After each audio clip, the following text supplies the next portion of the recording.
কিছু একটা ভুল হচ্ছে, বড় রকমের কোনো একটা গন্ডগোল রয়েছে।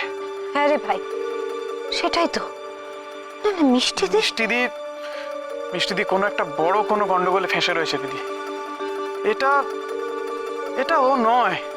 হ্যাঁ, আমরা টিভিতে যাকে দেখলাম সে সে কখনোই আমাদের মেজও হতে পারে না, কিছুতেই না। বাবা, এটা তুই কি দেখালি বল দেখিনি? হ্যাঁ, এটা তো আমার মেয়ে মিষ্টি হতে পারে না না মা। হ্যাঁ, এটা তো আমার মেয়ে হতে পারে না। না না না, এটা এটা এটা ওকে ভুল হচ্ছে। আচ্ছা, নাহলে ওনের ভুল। হ্যাঁ, আমি ভাবছি তো সবসময় আমি মিষ্টিকে দেখবো, ওই জন্য ওইখানে। তুই বলো এটাকে ফিরিয়ে দে না মা, মেয়েটাকে ফিরিয়ে দে। এই মায়ের কোলে মেয়েটাকে ফিরিয়ে দে, তাহলে আর কোনো ঝামেলা থাকে না। মেয়েটাকে খালি ফিরিয়ে দে। সত্যি এই যে কি হয়ে গেল, মিষ্টিদি কোথায় ফেসে গেল? আচ্ছা, সবাই একটু ঠান্ডা মাথায় ভাবো তো, কাল থেকে পরপর কি হলো? আরে সেসব তো আমরা সবাই জানি। হ্যাঁ, তাই তো ভেবে দেখতে বলছি। মানে কিছু ক্লু পেতে পারি বলছিস? ভেবে দেখি না। কাল সকালে মিষ্টিদির কাছে ওই রত্না বলে মহিলার ফোন এলো। মিষ্টিদি বলল টোপরের স্কুলে যেতে একটু দেরি হবে। তারপর রত্নার সাথে দেখা করতে মিষ্টিদি চিলড্রেন্স পার্কে গেল। সেখানে রত্নার সাথে কথা বলছিল। বলতে বলতে মিষ্টিদি অসুস্থ হয়ে পড়ল, এমনকি অজ্ঞান হয়ে গেল। তখন মিষ্টিদিকে চিলড্রেন্স পার্ক থেকে অ্যাম্বুলেন্সে করে নিয়ে যাওয়া হলো।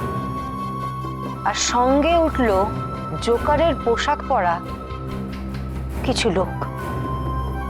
আর সেই শেষবার মিষ্টিদিকে দেখা গেছিল। আবার তারপর দেখা গেল আজকে সোজা ব্যাংক ডাকাতিতে। আর সাথে সাথে ওই জোকারের পোশাক পরা লোকগুলোও ছিল। কিছু একটা ঘটেছে, বড় ধরনের কিছু একটা। মিষ্টিদি খুব বড় একটা বিপদে পড়েছে, খুব বাজেভাবে ফেসেছে। ঠিক বলেছিস দিদি, এগুলো কিরকম প্রি প্ল্যান মনে হচ্ছে না? ঠিক, সব ঘটনাগুলো কেমন যেন পরপর সাজানো। কেউ একটা পুরো ব্যাপারটা সাজিয়েছে, কিন্তু কিন্তু কে করেছে এটা, কে করতে পারে?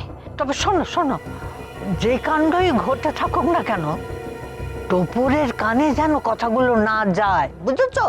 ঠিক বলেছেন পিসিমা, টোপরটাকে খুব সামলে রাখতে হবে। সারাক্ষণ খালি মা করে যাচ্ছে, খাচ্ছে না, ঘুমোচ্ছে না। হ্যাঁ, তাই তো বলছি, ওর সামনে কেউ এই সম্পর্কে কোনো আলোচনা করবে না।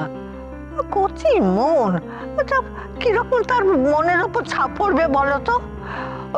তো চল, তুই একটা কাজ কর বাবা, তুই ওই টোপরকে না স্কুল থেকে নিয়ে আয়।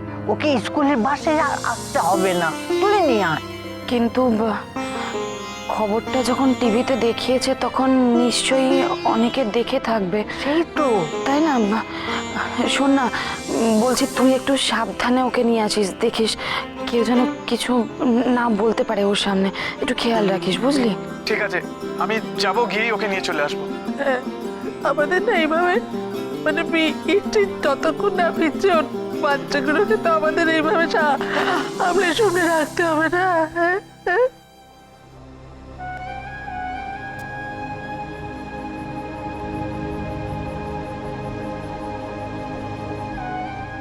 মিস্টার সামন্ত, কোনো খবর পেলেন মিষ্টিদির? না, এখনো পর্যন্ত পুরো ব্যাপারটা আমি ঠিক বুঝে উঠতে পারছি না, কি করে যে কি হচ্ছে, কেন হচ্ছে। আমাদের মাথাতেও কিছু ঢুকছে না মিস্টার সামন্ত, কি হচ্ছে কিচ্ছু বুঝতে পারছি না আমরা। হ্যাঁ, একদিকে ওনার মিসিং রিপোর্ট আর অন্যদিকে এইভাবে মিসেস অভয়া মুখার্জি। মিস্টার সামন্ত, একটা জিনিস খেয়াল করেছেন? মিষ্টিদি যখন পার্ক থেকে কিডন্যাপ হলো, ওই সিকিউরিটি গার্ডের কথা অনুযায়ী তখন ওই জোকারের পোশাক পরা লোকগুলো ছিল পার্কে। আবার খবরেও যা দেখলাম ওই জোকারগুলোই ছিল ব্যাংক ডাকাতির সময়। আমি জানি না কেন মিস্টার সামন্ত, আমার মনে হচ্ছে পুরো ব্যাপারটা লিঙ্কটা, কোনো একটা ক্লু আছে এর মধ্যে, এই জোকারগুলোর মধ্যে কোনো একটা ক্লু। হ্যাঁ একদম ঠিক বলেছেন। আমারও ওই খবরটা দেখতে দেখতে এক্স্যাক্টলি সেম কথাই মনে পড়ছিল যে এই জোকাররা কারা এবং কার নির্দেশে এরা এসব করছে। এই একটা ক্লু ধরে এগুলো হয়তো খোঁজ পাওয়া যাবে মিস্টার সামন্ত। হ্যাঁ আমি এখন ব্যাংকে যাচ্ছি, ওখানে যারা আই উইটনেস তাদের সাথে আমি একটু কথা বলতে চাই। দেখি যদি আরো অন্য কোনো নতুন তথ্য জানতে পারি কিনা।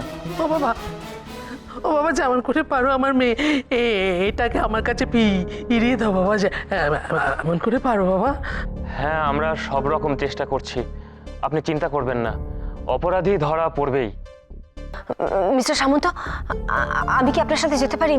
মানে যদি কোনো সাহায্য করতে পারি, যদি কোনো সাহায্য লাগে আমাকে। হ্যাঁ নিশ্চয়ই, আসুন আমার সাথে। এতে ইনভেস্টিগেশনের কোনো সমস্যা হবে না তো? না না, কোনো অসুবিধা হবে না। ওখানে লোকাল থানার যিনি অফিসার এই ব্যাংক রবারি কেসটা ইনভেস্টিগেট করছেন, আমি তাকে এই অভয় মুখার্জি মিসিং রিপোর্টটা পাঠিয়েছি এবং আমি জানিয়েছি যে আমি এই কেসটা ইনভেস্টিগেট করতে যাচ্ছি ওখানে। আপনি গেলে কোনো অসুবিধা হবে না, বরং সাহায্যই হবে। তাছাড়া আপনি তো পার্কের সিকিউরিটি গার্ডের সাথে কথাও বলেছেন। হ্যাঁ হ্যাঁ। গুড, তাহলে চলুন আমার সাথে, আপনার সাহায্য সত্যি খুব দরকার হতে পারে। Thank you mister Samanta, thank you.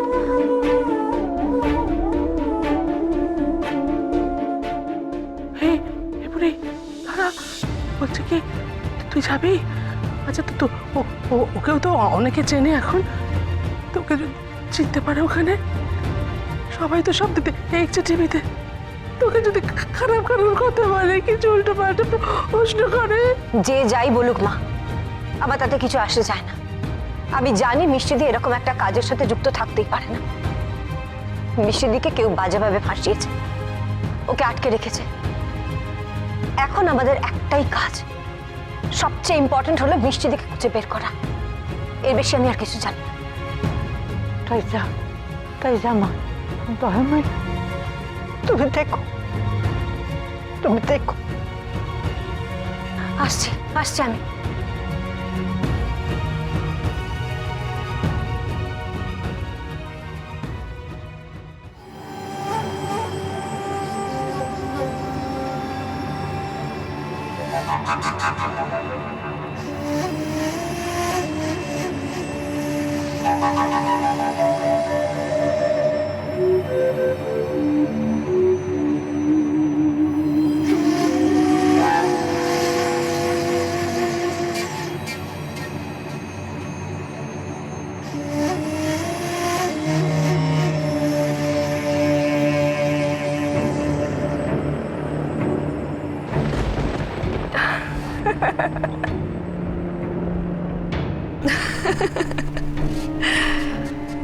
শোনো অভয়া মুখার্জি, চালাকি করার চেষ্টা একদম করবে না, আর এখান থেকে বেরোনোর চেষ্টা তো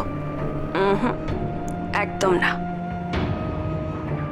বাইরে পুলিশ তোমাকে তন্ন তন্ন করে খুঁজছে।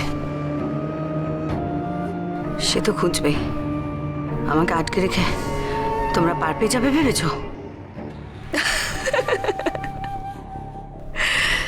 অভয়া মুখার্জি, এই খোঁজা সেই খোঁজা নয়, তোমাকে জেলে ঢোকাবে বলে খুঁজছে।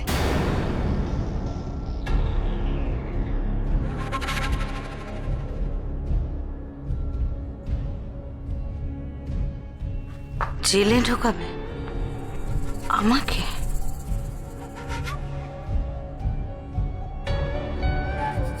কি করেছি আমি যে পুলিশ আমাকে ধরবে বলে খুঁজছে?